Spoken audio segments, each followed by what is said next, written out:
आज आम्ही सगळेजण त्या ठिकाणी सोबत काही अधिकारी, कृषी विभागाचे मंडलाधिकारी, तलाठी यांच्या समवेत आज चांदज, टाकळी, आडेगाव, त्याचबरोबर गाराकोले, आलेगाव या भागामध्ये बागांना त्या ठिकाणी भेटी दिल्या.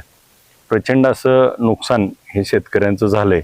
आणि आज जर बघितलं तर ह्या बागेत आपण आबांच्या उभा आहे.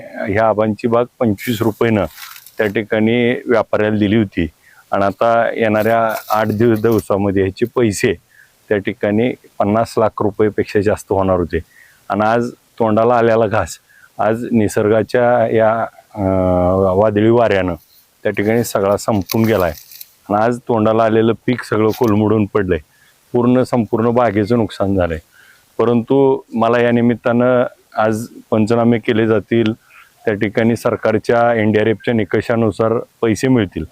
परंतु या व्हिडिओच्या माध्यमातून सर्व शेतकऱ्यांना त्या ठिकाणी नम्र आव्हान करायचे की आज आम्ही सगळ्याकडे फिरलो, परंतु काही मोजक्या बोटावर मोजण्या एवढ्या शेतकऱ्यांनी त्या ठिकाणी फक्त विमा उतरवलाय.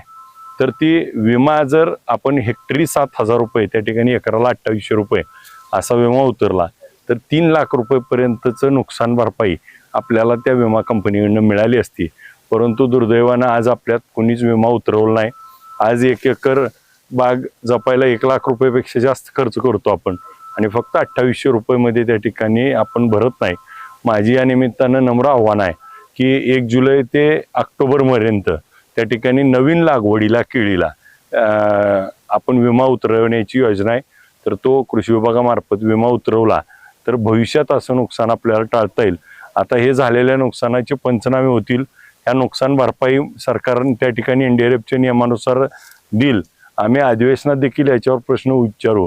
आणि यामध्ये आज मनरेगाच्या योजनेच्या माध्यमातून काही जणाला मदत झाली आहे, परंतु आज केळी मोडून पडले तर त्या केळीला पुन्हा नव्यानं मनरेगामध्ये त्या ठिकाणी 8 शिथिल करून 3 लाख रुपयेपर्यंत देता येतील का, अशा पद्धतीची आम्ही सरकारला त्या ठिकाणी आवाज उचलू, विनंती करू.